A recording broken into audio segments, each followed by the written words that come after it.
1 Samuel, capítulo de número 16, versículos do 11 em diante, vai dizer-nos assim a santa e poderosa palavra do Senhor. Disse mais Samuel a Jessé: acabaram-se os jovens?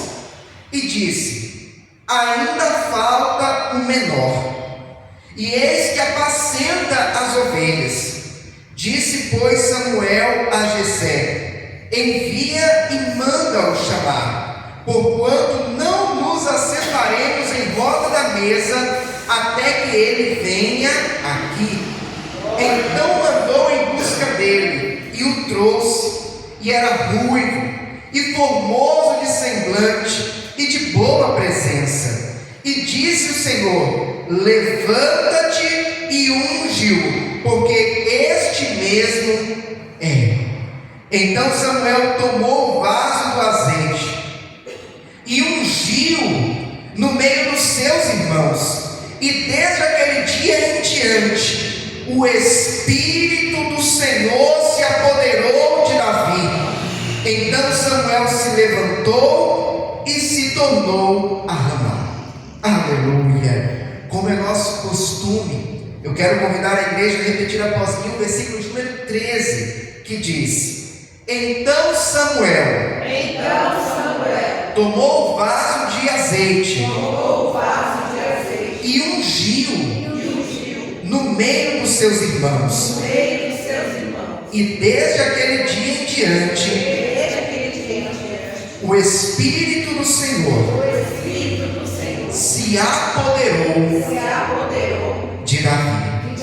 Somente até aqui. Coloque a Bíblia no teu assento.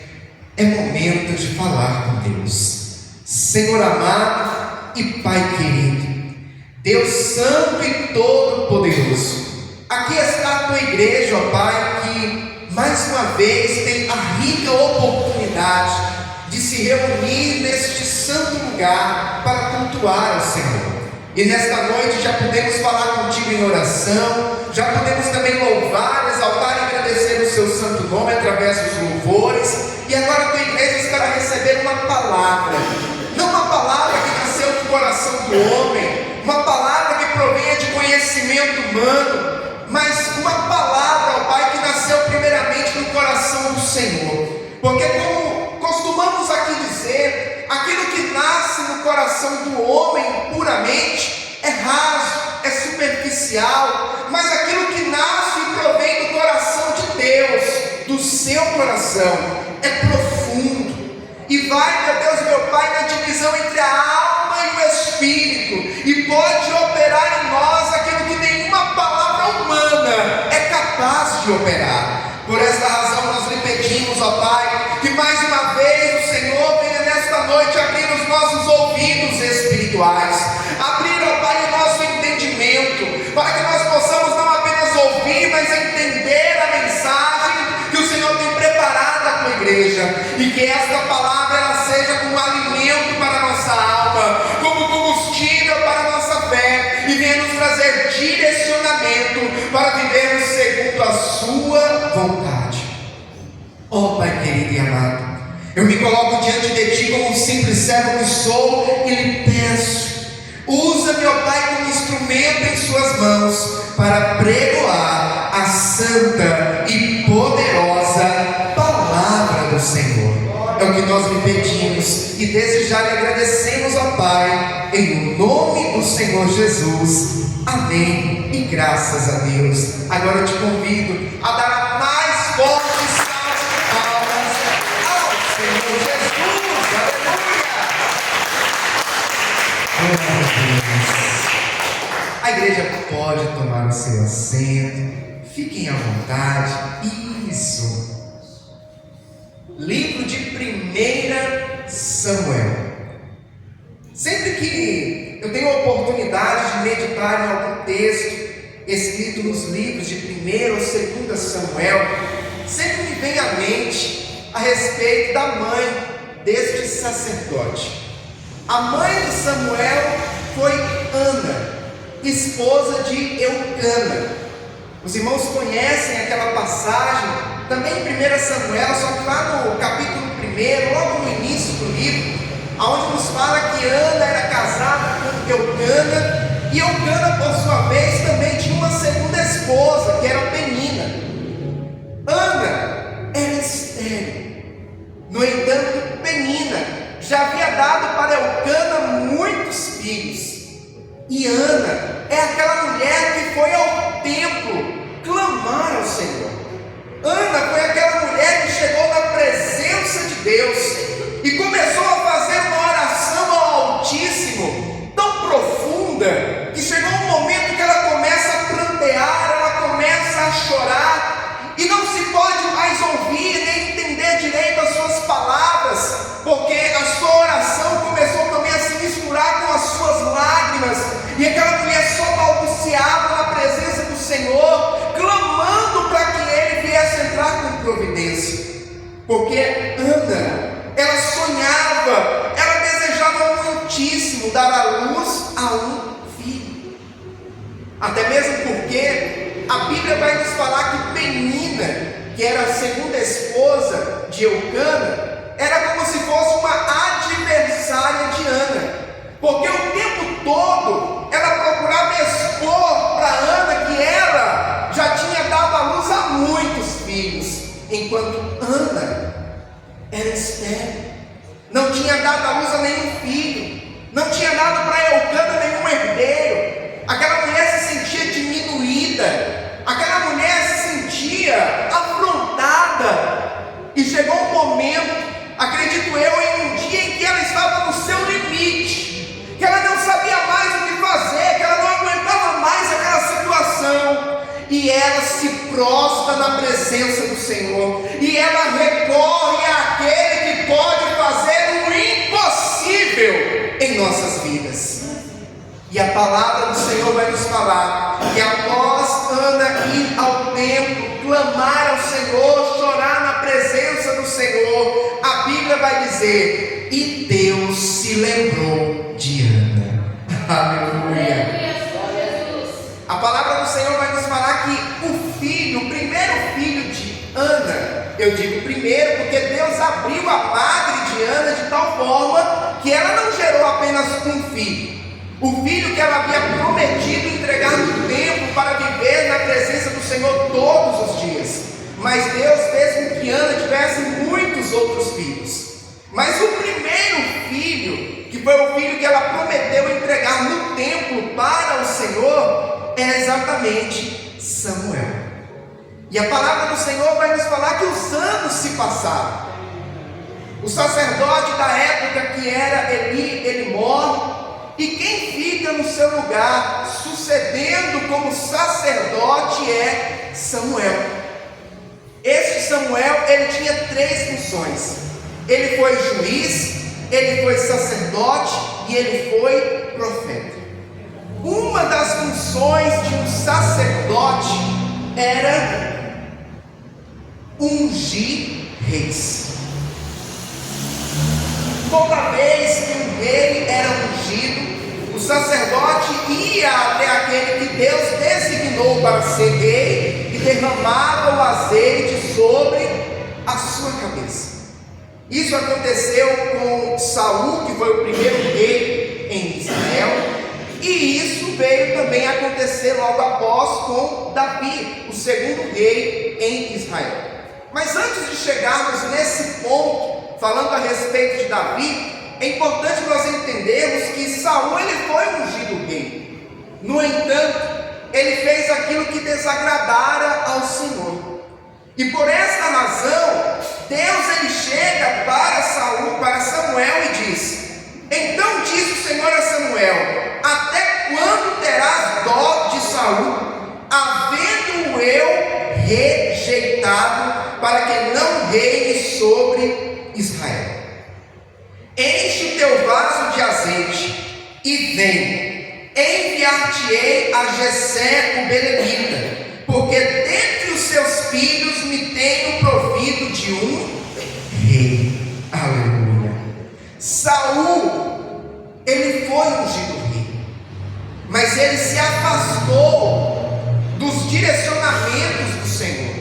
Ele se afastou daquilo que Deus ordenara para ele fazer. Ele foi desobediente. E por conta disso, o Senhor o rejeitou como rei. E diz agora para Samuel: olha, pega a botija de azeite e vai até a casa de Jessé o belemita, porque dentre os filhos dele há um que vai ser o novo rei de Israel. Aleluia! Ah, meu irmão e minha irmã, e antes de darmos continuidade, eu faço aqui a abertura de um parênteses para dizer algo importante à igreja. Ser ungido é algo muito sério. No caso aqui, por exemplo, do que estamos lendo, ser ungido rei de uma nação é algo de uma responsabilidade extrema. Principalmente naquela época, inclusive, era um direcionamento dado por Deus de quem ia ser o rei, de quem iria governar a nação. No entanto, o fato de ser ungido não significa que a pessoa não possa cometer erros, que a pessoa não continue sendo alguém falível. Pastor, o que seria falível? Uma pessoa suscetível a errar. Então, o fato de estarmos na presença do Senhor, o fato de termos sido chamados por Deus, não nos torna perfeitos. Continuamos sendo falíveis, suscetíveis ao erro, e nós temos que tomar muito cuidado para não desagradarmos ao Senhor, para não entrarmos em desobediência e irmos pelo caminho contrário daquele que é a vontade de Deus para as nossas vidas. Saul foi ungido, mas Saul se afastou da presença de Deus. Saul fez aquilo que desagradava ao Senhor, e a Bíblia fala que ele foi rejeitado por Deus como rei de Israel. Pois bem, a palavra do Senhor nos fala agora que Samuel está com uma missão: ungir um novo rei em Israel. E a palavra do Senhor nos fala que ele vai até a casa de Jessé o belemita, e chegando ali na casa de Jessé, ele começa a ver os filhos de Jessé. Quando nós vamos aqui no versículo de número 6, olha o que a palavra do Senhor vai nos dizer: e sucedeu que, entrando eles, viu a Eliabe, e disse: certamente está perante o Senhor o seu ungido.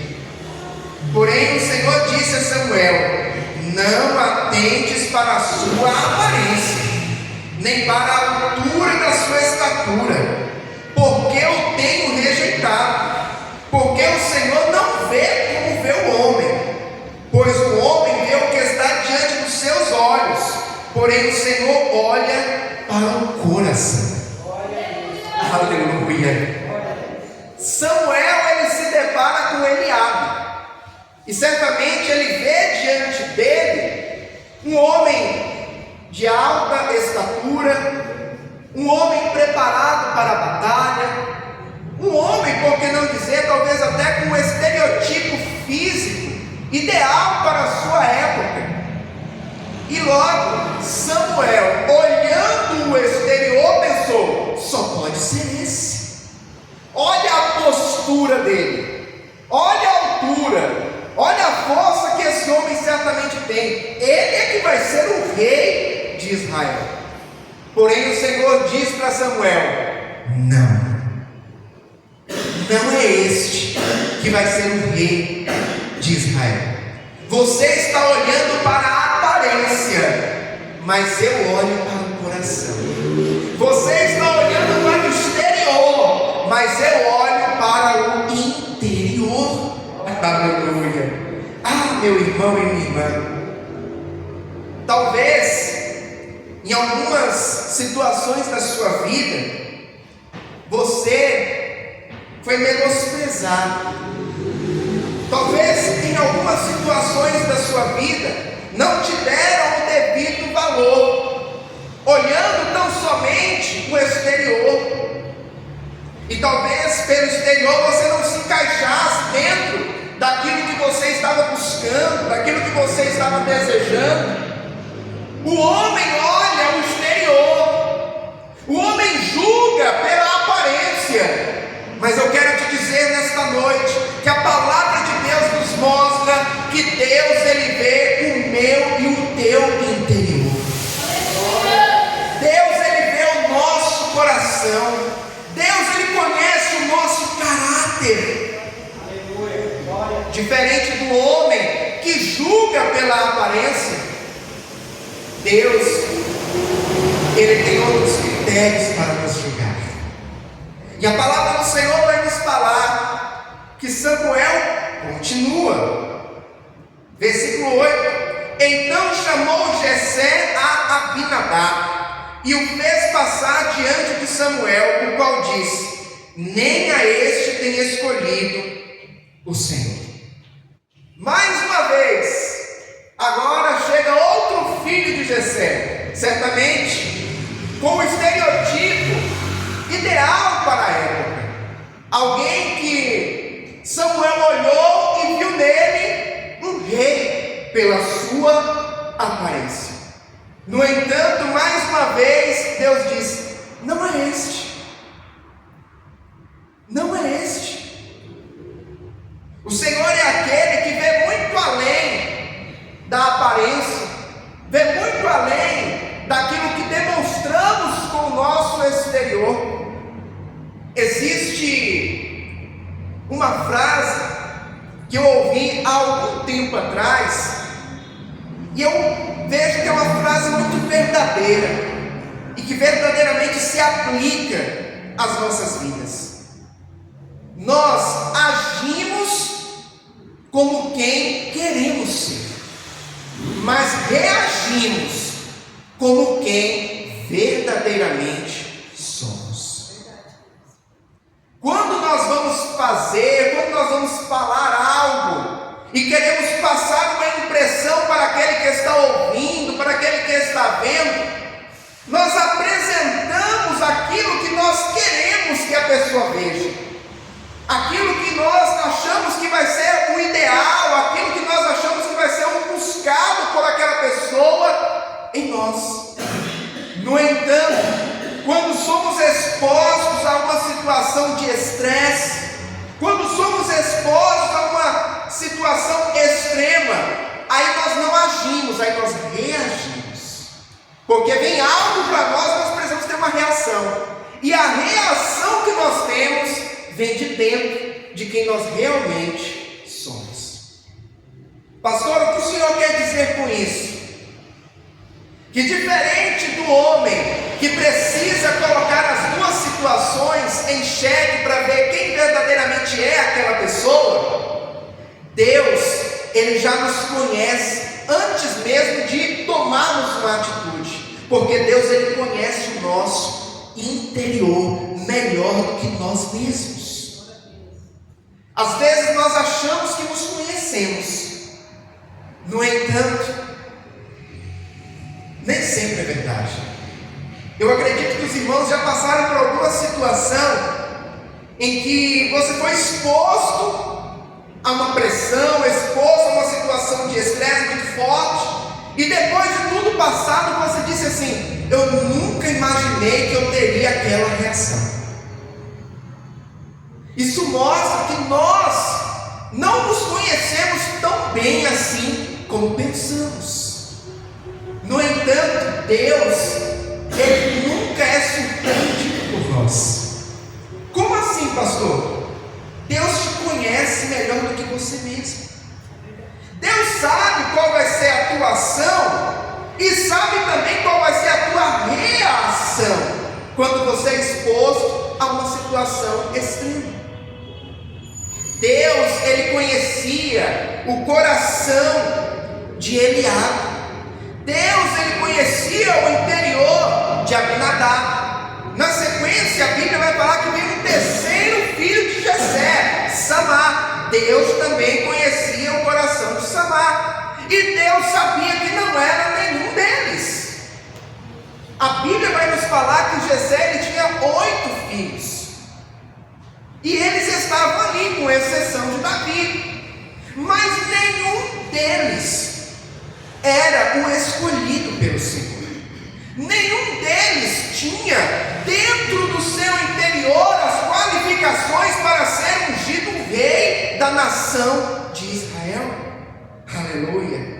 Ah, meu irmão e minha irmã, por mais que um homem talvez não te valorize, por mais que um homem te julgue, e te julgue mal, te julgue errado, há um Deus nos céus que conhece o teu interior melhor do que você mesmo, e Ele conhece verdadeiramente o teu coração, verdadeiramente o teu interior.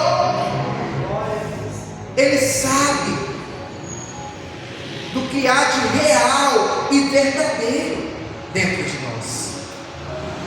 Abra aqui um parênteses para dizer algo importante. Enquanto estavam ali os 7 filhos de Jessé, os 7 mais velhos, sendo vistos, sendo notados por Samuel, havia um que não estava ali, Davi, o mais moço. Ele não tinha um estereotipo ideal para aquela época. Talvez ele não tinha a estatura ideal, não tinha a força física ideal, não tinha a robustez ideal, mas ele tinha dentro de si algo valioso para Deus. Ele tinha em seu coração algo que o homem com os olhos naturais não enxergava, mas que Deus no oculto conhecia. Deus no oculto sabia de quem era Davi. A palavra do Senhor vai nos falar que Davi estava no campo, cuidando das ovelhas. Interessante que o Salmo 23, ele foi escrito por Davi. E o Salmo 23, ele começa assim: o Senhor é o meu pastor, e nada me faltará. Tivemos a oportunidade de trazer uma mensagem alguns dias atrás sobre o Salmo 23, e algo que eu acho muito interessante é que Davi, quando escreve este salmo, ele escreve com propriedade, porque Davi, antes de ser o matador de gigantes, Davi, antes de ser aquele que se tornou rei em Israel, ele era pastor de ovelhas. E como pastor de ovelhas, a Bíblia vai falar que Davi certa vez enfrentou um urso para proteger as ovelhas. Em outra situação, ele enfrentou um leão para proteger as ovelhas. Então Deus é aquele que viu quando Davi enfrentou um urso. Deus é aquele que viu quando Davi enfrentou um leão, mesmo que só estava ali Davi, as ovelhas e o leão, Davi, as ovelhas e o urso. Talvez quem te olha por fora não sabe o que você tem feito. Oh, Rama, Sorebe, canta, Rama, Suriri, canta. Quem te olha de fora não sabe as lutas que você já enfrentou, as batalhas que você já travou, os leões que você já teve que bater de frente com eles. Mas Deus é aquele que vê as batalhas ocultas. Existem algumas lutas que são ocultas, que ninguém de fora vê, ninguém de fora sabe, e você procura trazer isso realmente mais no reservado, porque se os de fora soubessem, os de fora vissem, certamente ou possivelmente julgariam errado, julgariam mal. Então você procura trazer isso entre você e Deus, e pode ter certeza que o Senhor é aquele que te acompanhou naquela batalha. O Senhor é aquele que te acompanhou naquela luta, mesmo que ninguém mais estivesse vendo. Quando Davi enfrentou o leão, quando Davi enfrentou o urso para proteger as suas ovelhas, certamente Jessé não estava ali, certamente os seus irmãos mais estava vendo tudo. Deus estava ali. Aleluia. E o Deus que está aonde ninguém mais está, o Deus que vê o que ninguém mais está vendo, é o Deus que reconhece o teu valor. É o Deus que reconhece as tuas qualidades, as tuas virtudes. E é por esta razão que Ele tem feito grandes coisas em nossas vidas, grandes coisas na tua vida. Ah, meu irmão e irmã, Deus, Ele acredita em nós, mesmo quando o mundo desacredita. Deus, Ele aposta em nós, mesmo quando as pessoas não dão mais valor algum. E a palavra do Senhor vai nos falar que Samuel agora chega para Jessé e diz: acabaram-se os seus filhos. Já havia passado ali 7. Nenhum deles era o que Deus havia designado como rei em Israel. E Samuel fala: acabaram-se os filhos, não tem mais ninguém. E aí Jessé fala: tem um, o mais novo, está lá no campo, cuidando das ovelhas. E Samuel fala: manda trazer ele. Ninguém vai se assentar à mesa até ele chegar aqui. Aleluia. Ah, meu irmão e minha irmã, quando chegar a tua vez, quando chegar a tua hora, quando chegar o momento da tua honra, do teu milagre, não há ninguém que vai se opor na tua frente, não há ninguém que vai poder impedir o mover sobrenatural de Deus. Aleluia. Por mais que o homem não se lembre de você, mas há um Deus dos céus que se lembra, que te vê e que no momento certo vai mandar te chamar para operar um grande milagre na tua vida. Aleluia.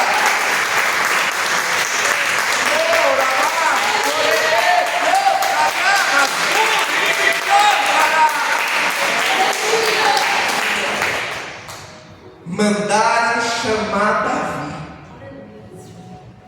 o esquecido, o improvável, aquele que ninguém acreditava que poderia ser rei em Israel. Mandaram chamar Davi, o mais moço, aquele que não tinha o estereotipo ideal para ser rei. Foi ele que Deus chamou. Interessante como Deus, Ele gosta de trabalhar com os improváveis. Os improváveis são aqueles que, ao olhar do mundo, não vai ser ele, não vai ser ela. Mas Deus fala: eu quero que seja ele, eu quero que seja ela. Eu vou mostrar o meu poder através dele, através dela. É através da tua vida, é através da minha vida, é através daqueles que muitas das vezes ninguém deu valor, ninguém acreditou, mas Deus vai fazer algo grande acontecer, para que não eu, não você sejamos glorificados, mas o nome dele seja glorificado, exaltado, engrandecido através das nossas vidas. E a palavra do Senhor nos fala que mandam chamar Davi. Versículo de número 12. Então mandou em busca dele e o trouxe. E era ruivo e formoso de semblante, de boa presença. E disse o Senhor: levanta-te e unge-o, porque este mesmo é. Ei, é você. Não são os outros 7, é você que Deus escolheu para ser rei em Israel. Aleluia. E a palavra do Senhor nos fala que naquele dia Davi, ele foi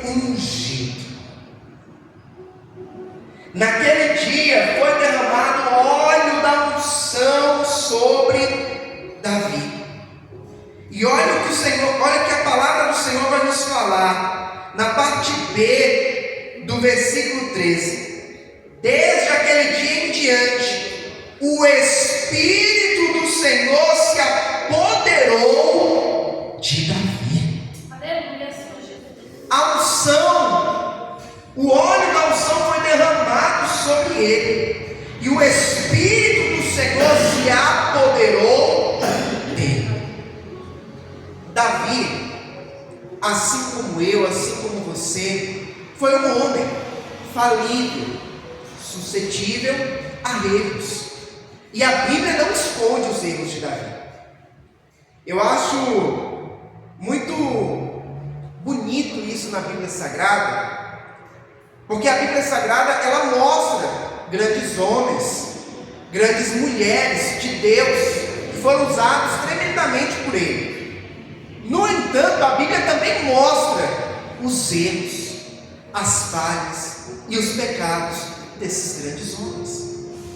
Se nós formos analisar a Bíblia Sagrada e os personagens da Bíblia, em todos eles nós também vamos encontrar erros, falhas.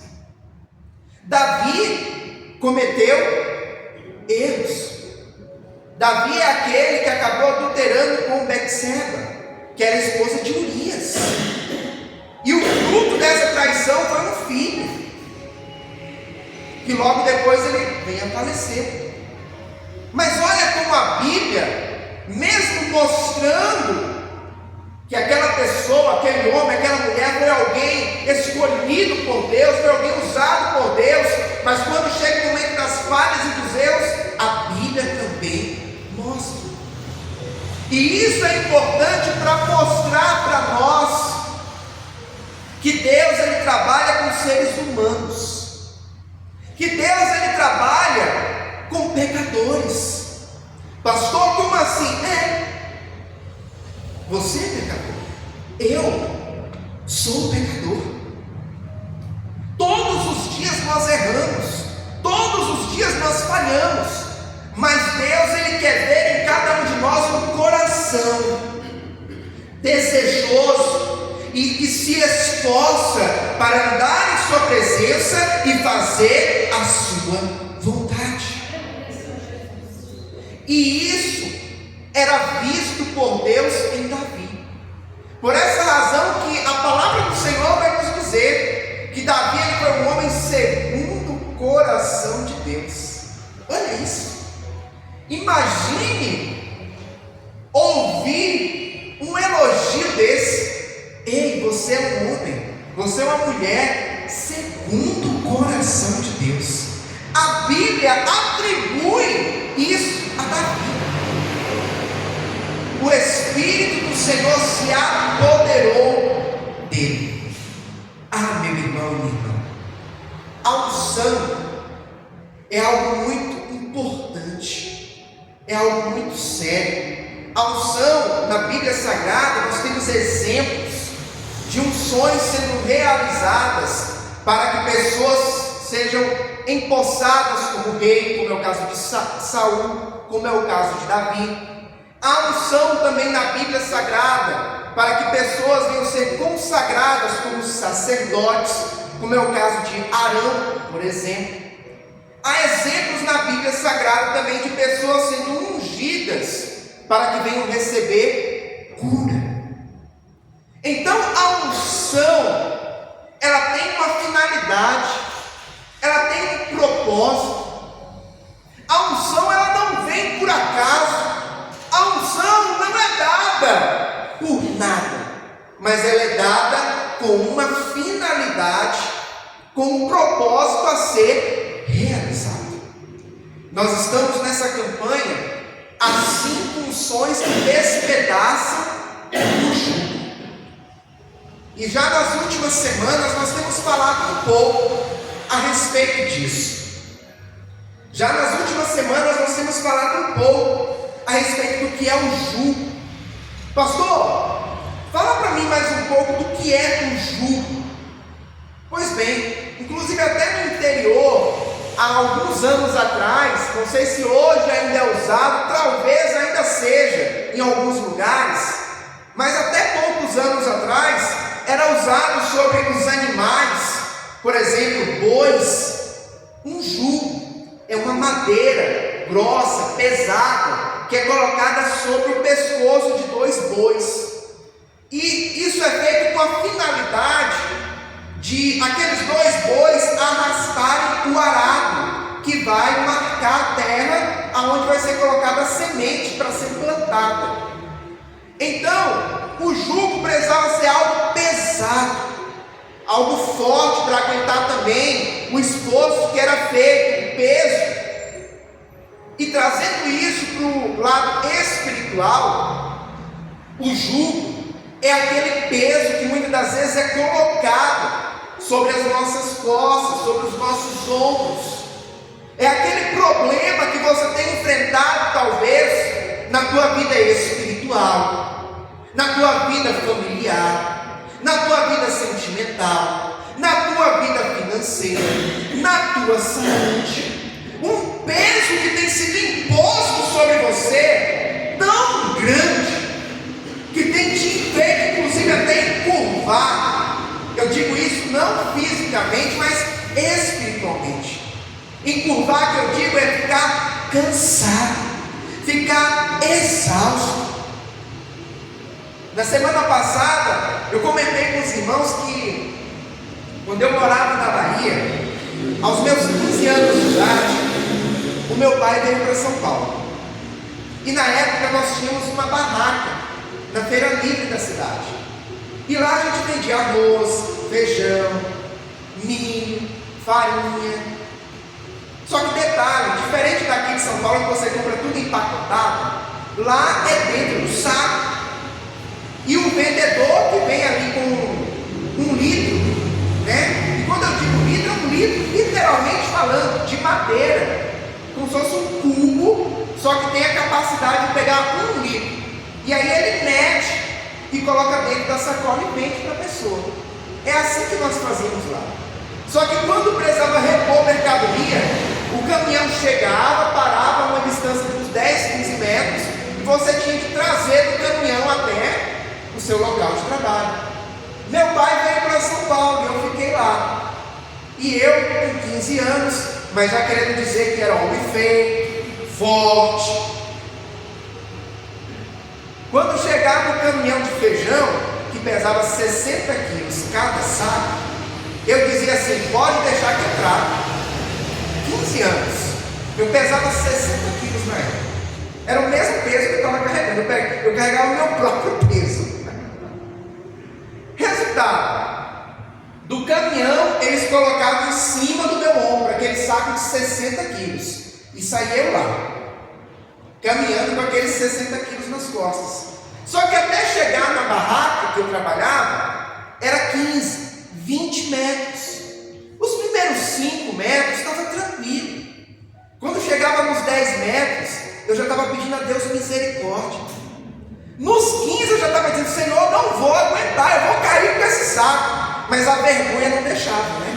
Eu não posso fazer feio, né? Eu falei que vou levar, agora eu tenho que levar até o final. Eu sei que quando eu chegava na barraca onde eu ia pôr o saco, de quem saiu com o saco assim, eu já estava assim, ó, um saco de 60 quilos nas costas. E muitas das vezes nas nossas vidas, nós enfrentamos situações que no começo você até estava levando, estava administrando aquilo. Mas talvez hoje você já está num ponto que você está dizendo: Senhor, eu não aguento mais. O peso está tão grande sobre as minhas costas que eu acho que eu vou cair. Eu acho que eu vou desabar. Talvez você chegou nesta noite aqui nessa situação, dizendo: Senhor, não suporto mais essa situação. Essa situação na minha vida espiritual, na minha vida sentimental, na minha vida financeira, na minha saúde. Talvez você chegou aqui nesta noite dessa forma, mas a palavra do Senhor vai nos falar que a unção, ela despedaça o jugo. Aleluia. A palavra do Senhor vai nos falar que a unção, ela despedaça o jugo. E nesta noite, você vai ser ungido.